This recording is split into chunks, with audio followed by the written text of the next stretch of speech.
غزليات وطن.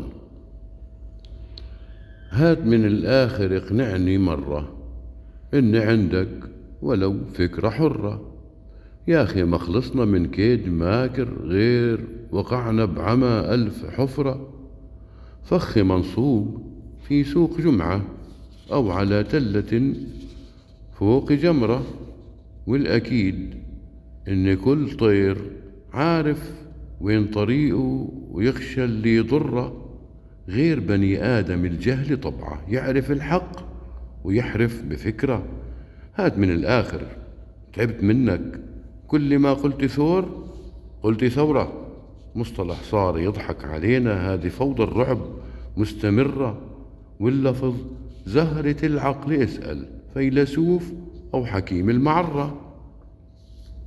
علمونا في البلد كيف نلعن، نسيوا إنه اللعنة شر ومضرة. قلت هات شمعة واضوي عيونك أو كتاب واقرأ فيه 1000 عبرة، والحكم موعظة باللي أحسن، فالعدو يصير صديق بعد نظرة.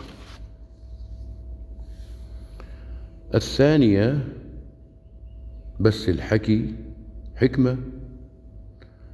كثرة مصايبي وانا داري لوين رايح. ليش العجب؟ بكرة مثل اليوم وامبارح. كلها علامات خراب في حسبة الجمل، بدها شطارة وذكاء بتفسير حلم سارح. ضليت أقول يا بشر الكل منكم فاض، شوفوا الوجع حسوا فيني والقدح طافح. لا تقولوا نحن وبس، لا تقولوا نحن أوي بس وغيرنا أتباع. لا تفعلوا الشين باسم الزين والصالح. لا تقتلوا بعض ولو فات عهد التار.